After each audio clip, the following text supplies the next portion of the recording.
Okay, guys, welcome back in this new video or next video. And last time हमने हमारे पुटी के through हमने हमारे इंस्टेंस से कनेक्ट किया था।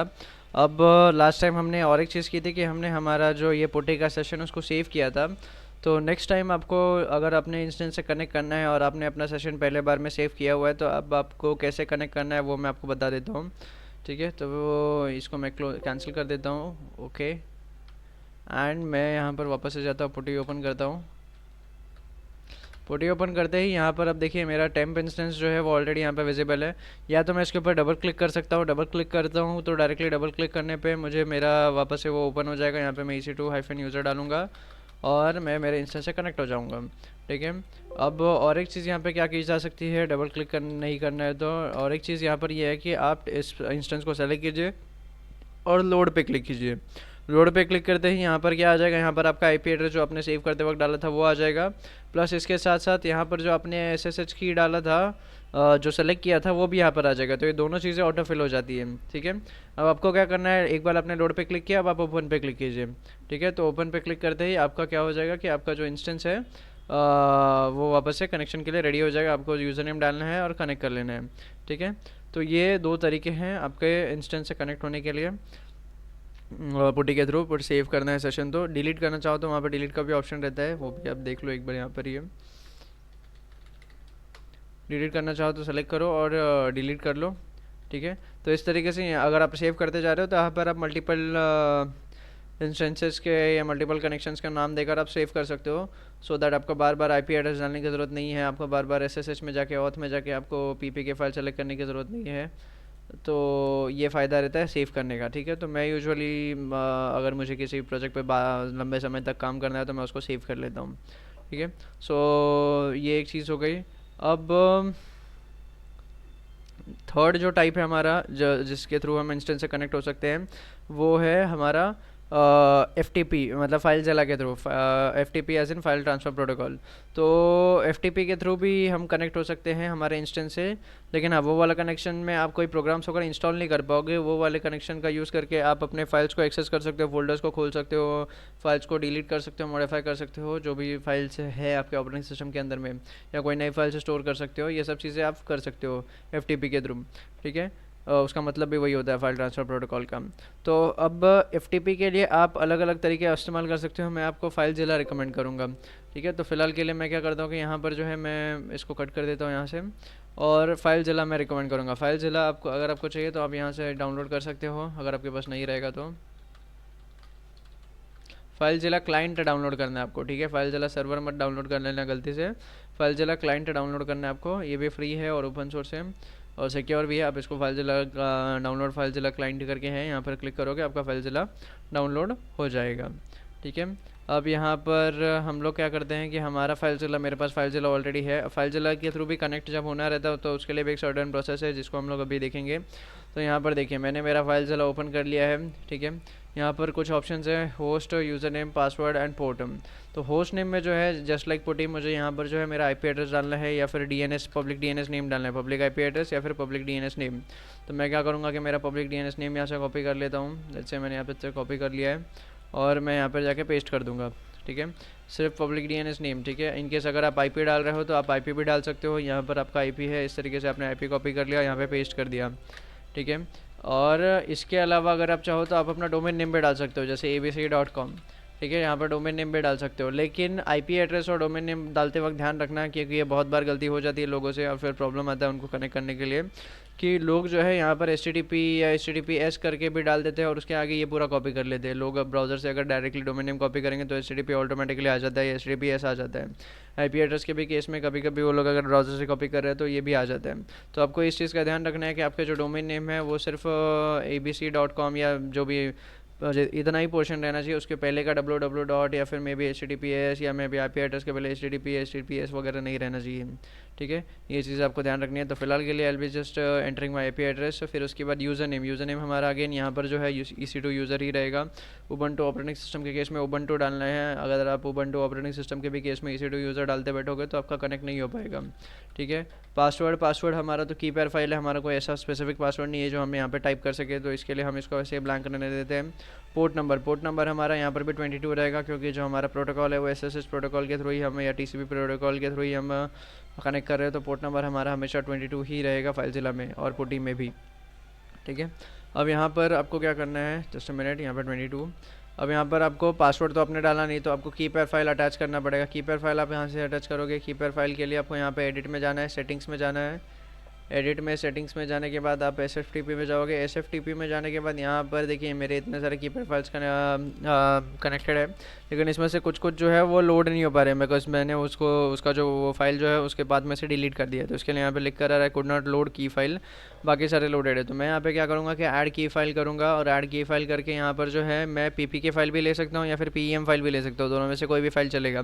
ठीक है, तो मैं फ़िलहाल के PPK फाइल ही लेता हूँ और ओपन पे क्लिक करता हूँ।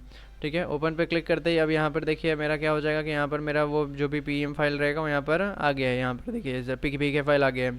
ठीक है, अच्छा अब यहाँ पर क्या होता है कि एक कंसर्न कि अगर आपके ऐसे बहुत सारे फाइल, जैसे मेरे देखिए 6-7 फाइल्स हो गए हैं, तो ऐसे अगर आपके भी बहुत सारे फाइल्स यहाँ पर अगर कीपैड फाइल्स अगर एडेड हैं और ऐड करके आप यहाँ पर जाके कनेक्ट करने की कोशिश कर रहे हो न, तो कभी कभी क्या होगा कि आपका इंस्टेंस कनेक्ट नहीं हो पाएगा, टाइम आउट हो जाएगा, ऐसा कुछ प्रॉब्लम होगा। तो उस केस में आपको क्या करना है कि जो अभी अननेसेसरी कीपैड फाइल्स है उनको आप निकाल दीजिए यहाँ से, सो दैट ये जो temp.ppk जो अभी लास्ट में है ये थोड़ा ऊपर आ जाए। ठीक है, क्योंकि ऊपर वाले अगर कुछ निकाल दोगे या कहीं से भी कुछ निकाल दोगे तो कुछ, जैसे अभी कितने हैं यहाँ पे 1 2 3 4 5 6 7 7 फाइल्स हैं, तो 7 फाइल्स है आपके पास। यहाँ पे 7 फाइल्स रहने के वजह से अगर आपका किसी तरीके से कनेक्ट नहीं हो पा रहा है, भले ही आपने होस्ट नेम प्रॉपर डाला है, आपने जो यूज़र नेम है वो प्रॉपर डाला है, आपने पोर्ट नंबर प्रॉपर डाला है, आपने कीपैड फाइल प्रॉपरली सेलेक्ट किया है, लेकिन अगर फिर भी नहीं हो पा रहा है तो आपको क्या करना है कि फिर भी आपको यहाँ पर जो है ये कुछ फाइल्स आपके डिलीट करने हैं। कुछ फाइल्स अगर आप डिलीट करोगे तो फिर आपका जो ये लास्ट वाला फाइल है थोड़ा ऊपर आ जाएगा, एंड देन आप वापस से ट्राई करना तो कनेक्ट हो जाएगा। This is a hack.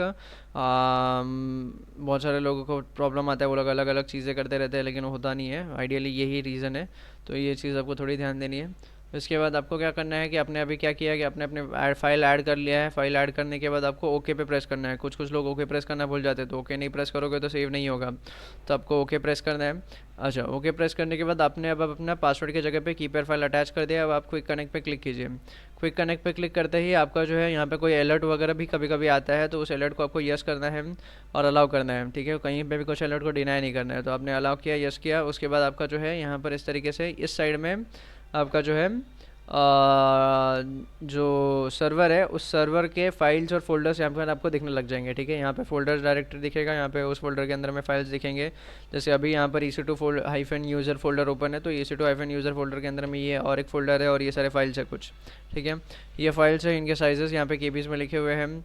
File का टाइप क्या है वो भी यहाँ पर लिखा हुआ है। लास्ट मॉडिफाई कभी हुआ है वो भी यहाँ पे लिखा हुआ है। परमिशंस क्या है उस फाइल को, रीड एंड राइट परमिशंस, अलग अलग टाइप के परमिशंस रहते हैं फाइल्स को, तो उस फाइल को परमिशन क्या है वो परमिशन यहाँ पे दिया गया है। देखिए यहाँ पे रीड है, राइट है, एग्जीक्यूट है, ओनर परमिशन, ग्रुप परमिशन और पब्लिक परमिशन है। तो इस तरीके से परमिशंस वगैरह यहाँ पर दिए गए जाते हैं हर एक फाइल्स को और फोल्डर्स को। फिर हर एक फाइल का और फोल्डर का एक ओनर और रहता है और एक ग्रुप रहता है।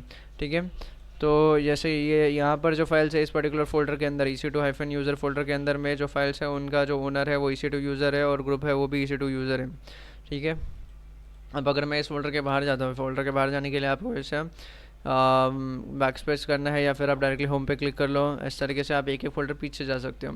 ठीक है, ये जो है ये स्लैश आपको रहने देना है। स्लैश भी अगर आप हटा दोगे तो फिर प्रॉब्लम हो जाएगा। स्लैश जो है आपका रहना चाहिए। स्लैश का मतलब है कि ये आपका रूट है, मतलब आप ऐसा समझो कि ये मेन डायरेक्टरी है, मेन रूट है, इसके अंदर ही बाकी सारे फोल्डर्स रहेंगे। स्लैश के अंदर ही सारे फोल्डर्स रहेंगे। जैसे यहाँ पर देखो ये स्लैश है, स्लैश के नीचे अंदर ही सारे ये सारे जो है भी है ये फोल्डर्स हैं और ये नीचे तक है। ठीक है, फिर फोल्डर्स के अंदर और फोल्डर्स ऐसे करके रह सकते हैं, लेकिन स्लैश के अंदर ही सारी चीज़ें रहती है, तो इसके लिए आपको स्लैश रखना पड़ता है। ठीक है, और इस साइड में फाइलज़िला में जो इस साइड में रहता है ये आपके पीसी का फाइल्स और फोल्डर स्ट्रक्चर दिखता है। यहाँ पर देखिए आपके पीसी का फोल्डर स्ट्रक्चर दिख रहा है, यहाँ पर उससे रिलेटेड जो भी फाइल्स वगैरह है इस फोल्डर के अंदर में वो दिख रही है। तो that's how you can connect with FileZilla. अच्छा, फाइलज़िला से जब आप कनेक्ट करते हो तो यहाँ पर जो है SFTP करके ऑटोमेटिकली ऐड हो जाता है। आपने स्टार्टिंग में तो सिर्फ IP एड्रेस डाला था, लेकिन ये SFTP ऑटोमेटिकली अपेंड हो जाता है, तो इसमें कोई प्रॉब्लम की बात नहीं है। SFTP रहने दो उसमें वहाँ पर ही। ठीक है, सो अब हमने यहाँ पर क्या देखा टोटल, तो यहाँ पर हमने ये देखा कि हम हमारे जो EC2 इंस्टेंस है, हमने लास्ट वीडियोज़ में देखा था कि हम EC2 कनेक्ट से कनेक्ट हो सकते हैं कंसोल के थ्रू। पुटी से कनेक्ट हो सकते हैं। वो जो कनेक्शन है वो एसएसएस कनेक्शन है, और ये भी एसएसएस कनेक्शन नहीं, लेकिन वो जो कनेक्शन है वहाँ पर आपको फाइल्स और फोल्डर्स जो है वो इस तरीके से नहीं दिखेंगे। वहाँ पर भी देख सकते हो आप, लेकिन वो इस तरीके से नहीं दिखेंगे। यहाँ पर आपका प्रॉपर फॉर्मेटेड वे में फाइल जिला में दिखेगा। तो फाइल जिला में से कैसे कनेक्ट करना है वो भी हमने देख लिया है। So that's how you can make use of all this things. अब यहाँ पर अगर आपने एक बार कनेक्ट कर लिया है, फिर आप चाहो तो यहाँ पर जो भी आपने लास्ट जिस सर्वर से कनेक्ट किया रहेगा उस सर्वर का यहाँ पर नाम आ जाता है। आप इस पर क्लिक करोगे और पोर्ट नंबर डालो, इस पर क्लिक करने से भी आप कनेक्ट कर लोगे। जैसे मैं आपको दिखाता हूँ, यहाँ पर मैं जो है फ़िलहाल के लिए लेट मी चेक, फाइल जिला को मैं क्लोज़ कर देता हूँ और उसके बाद मैं वापस से डालता हूँ फाइल जिला में।